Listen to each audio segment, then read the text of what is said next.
Hey everyone, today's video I want to talk about basically drawing when you don't have that much time if you're like very busy. And I remember when I was working a full-time job, it was really hard to get drawing in, and I basically I was like very new to practicing drawing as well.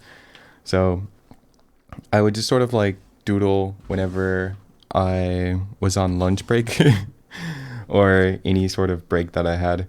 And I think that's really the most in one of the ways that I found if you're like really short on time, or even if you have a lot of free time, and there'll just be like days where you're maybe traveling, or you're going to a lot of like different places or hanging out with friends or whatnot.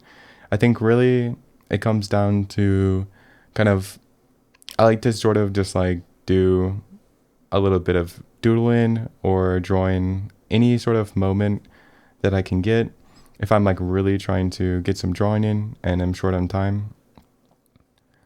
And I found that lately too, if you sort of like know that you won't have time the next day, but you do today, then I think doing a lot of drawing the day before and sort of like prepping that you won't be able to draw tomorrow or that sort of thing really can help too.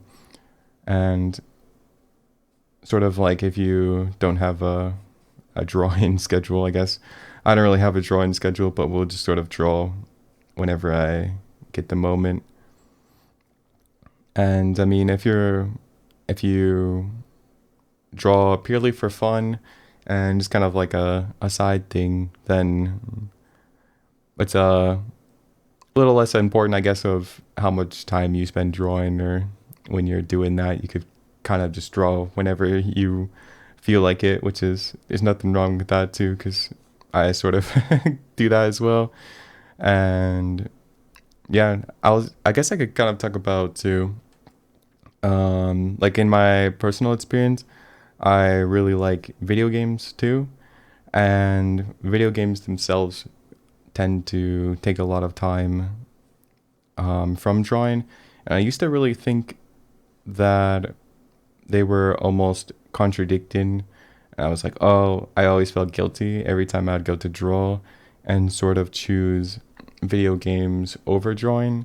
But I've kind of realized that even when there's situations where you're not drawing, you can be absorbing a lot of information.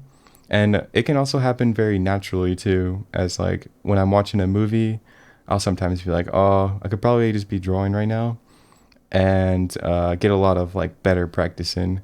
And then as the movie starts, I'll see like a really cool scene or something, and then quickly sort of realize that I'm actually getting a lot out of that experience, even though it's not directly drawing.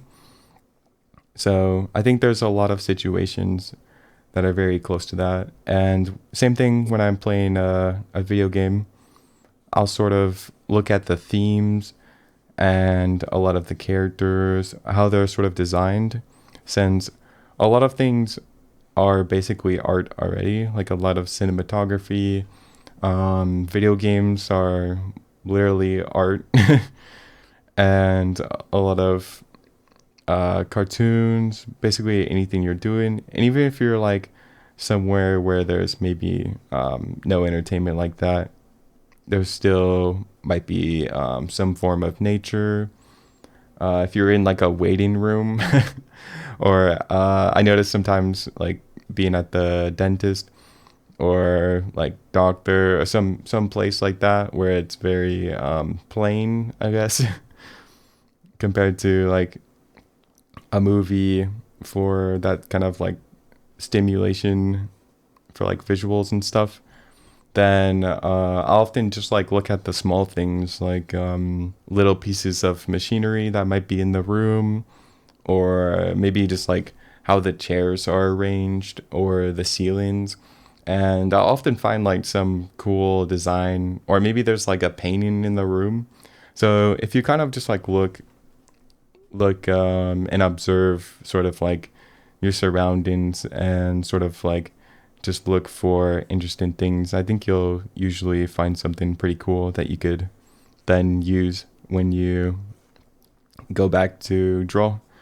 And yeah, so I don't think there's really too much pressure, or I mean, even like I always feel like I need to draw as much as I can, like all the time, and then I always like was getting a little mad that I didn't have as much time as I felt like I needed to draw. But really, I feel like we can kind of, if like always be learning and add into it, even when we're not directly drawing. And yeah, so I think if there's days that you want to, like, you're trying to decide if you should play a game or draw, and I kind of run into that situation a lot. And I've kind of realized now that almost choosing both is maybe the best situation that works for me, where I will just kind of come to like basically a compromise with the two opposing choices. And so by choosing both, then I'll often just like be like, okay, I'll draw for a little bit or half the time, and then play like a game for half the time.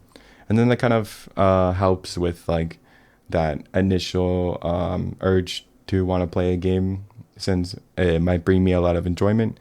And then I'm also getting a little bit of drawing in as well. So kind of doing the best of both worlds. And that usually kind of gets away a lot of the maybe guilt and different things like that. But yeah, if you're like super booked on time with work or family things, I think if you can carry around a sketchbook, that would probably, especially if it's like a small pocket one, even, and then maybe have like whatever your favorite drawing tool is, and just kind of whenever you get a spare moment, just whip out the sketchbook and start sort of doodling in it or drawing whatever you want. You could do life drawings, pull up a reference, draw from imagination. It really doesn't matter. But I think just kind of getting it in and just kind of practicing whenever you have time. And then maybe like you eventually will get a lot more time, or can start kind of changing things around. Yeah, I don't know. It really depends on like everyone's individual like schedules and different things. So I really can't speak for everyone for that, but it's kind of my own experience. And I think really just any spare moment you can get. If you're, I like to draw like when I'm like riding in a car, not while I'm driving, but just like in the passenger seat. Like if you're on a bus or you take a train, yeah, just any little moment you get. If you have a break at work, lunch, or yeah. So really, whenever you kind of get time, when you feel like it, really depends on how adamant you are to getting as much drawing time in as possible. But yeah, just kind of sneaking it in when you can. And yeah, I think that's probably, I mean, every little bit adds up a lot too. Like it might feel like even if you're only getting like 3 minutes and 1 minute in of just drawing like a quick face, maybe you only get like eyes in or something, or maybe even just the start of eyes and then you get interrupted. Those little bits really will add up over time. And I find often I'll draw something, and even if it's not that much, it'll sort of like stick in my head, and you get sort of some base idea that I will often like start thinking about the next days. So even if there's a lot of like gaps of days that you might not be able to draw, just really trying to get it snuck in and draw as much as you can when you can. and then those like little things will just build up and really stack all together and build up to a lot of progress. So yeah, just kind of a little video about if you guys are short on time, or maybe you're like me and you like doing a lot of other hobbies, and sort of like how to balance it out with drawing. So yeah, thanks for watching everyone, and I'll see you guys in the next one.